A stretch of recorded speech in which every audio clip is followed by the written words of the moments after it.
खाने की कमी न पड़े, तो उन लाल बहादुर शास्त्री ने अपील की कि हम एक दिन का व्रत रखें, और पूरे देश ने व्रत रखा।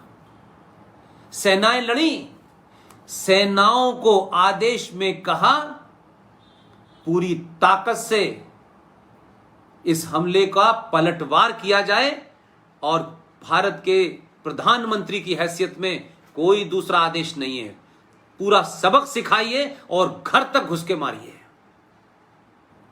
भारत की सेनाएं, ये जो आज अमृतसर बॉर्डर पर बना हुआ है बाघा बॉर्डर, यहां से फौजें हाजी पीर तक चली गई थी। लाहौर के अंदर, लाहौर में बड़े बड़े बोर्ड लगा दिए गए थे कि भारतीय सेनाओं को पाकिस्तानी देख ना पाए, और एक ही शर्त थी इस दीवाने की।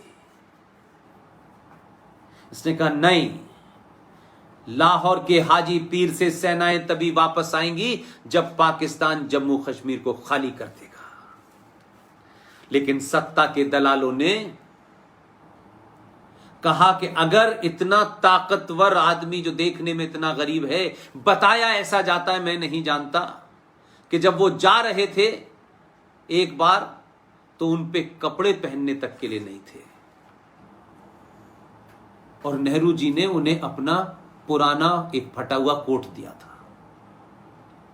जिस आदमी के अंदर अपने राष्ट्र के प्रति इतनी स्ट्रॉन्ग आयरन स्टील उसकी विल हो, वो आदमी नहीं जाना चाहता था, लेकिन इस देश के षड्यंत्रकारियों ने उनको ताशकंद जाने पे मजबूर किया,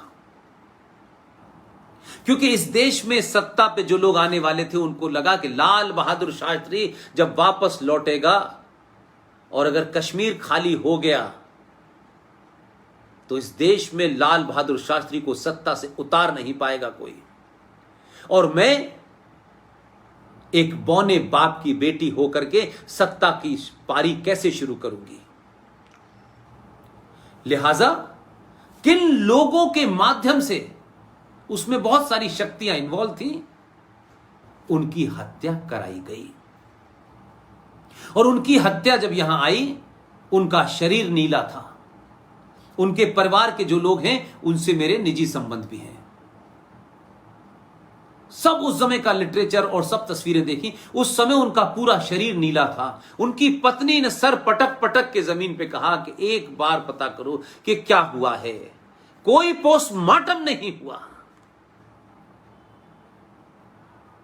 ये उस परिवार के दलाल हाथरस जा रहे हैं पोस्टमार्टम कराने के लिए। हारी हुई बाजी को आज इस देश में बलात्कार राजनीति का एक एजेंडा बन गया है। सत्ता प्राप्ति के लिए, एक जन आंदोलन खड़ा करने के लिए किसी के बलात्कार को आप इशू बना करके राजनीति चल रही है, हर शहर शहर चल रही है, और यह भी तय हो रहा है कि कितना ब्रूटल बलात्कार हुआ है। इसलिए वो प्रवृत्ति बदली नहीं है।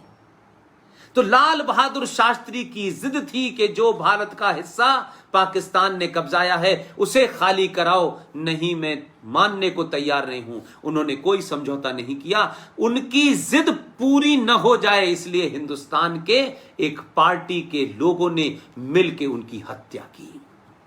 तो नाथूराम गॉडसे ने एक व्यक्ति विशेष को मारा था, और उस व्यक्ति विशेष की अपनी सोच के कारण मारा था। कोई सामूहिक कोई सोच हो, कोई संगठन हो, यह मैं नहीं मानता, लेकिन लाल बहादुर शास्त्री की हत्या इस देश के एक संगठन, एक सत्ता के लोगों ने इसलिए कराई कि अगर पाकिस्तान हाजी पीर से फौजें हटने का अगर मामला होगा तो कश्मीर खाली करना पड़ेगा, और अगर कश्मीर खाली हो गया तो मैं जैसे बौने परिवार से आई हूं, मेरा बौना कद होगा तो देश के, तो इसलिए उसे रास्ते से हटा दिया।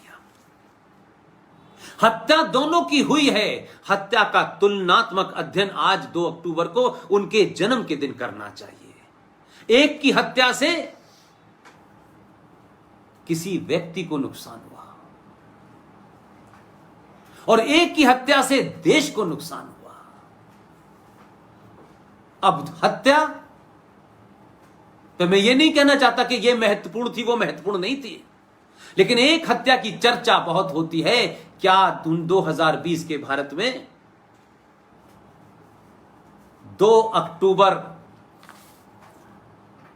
को लाल बहादुर शास्त्री जैसे बहादुर के जन्मदिन पर जो उनकी हत्या हुई है, क्या उस हत्या पे चिंता और मनन नहीं होना चाहिए?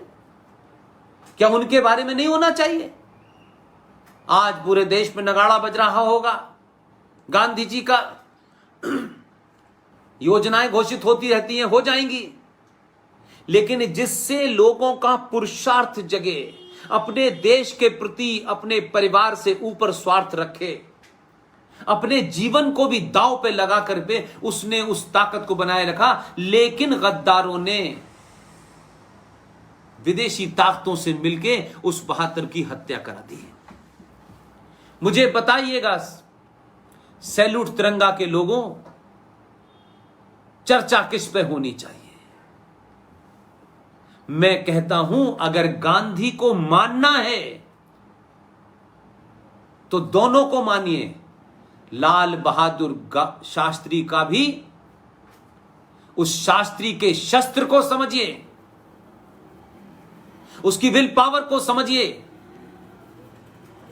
कि हम तुम्हें घर में घुस के मारेंगे और घर में घुसने के बाद जो तुमने हमारी जमीन पर नाजायज कब्जा किया है वो हम वापस लेंगे। एक की जिद ये थी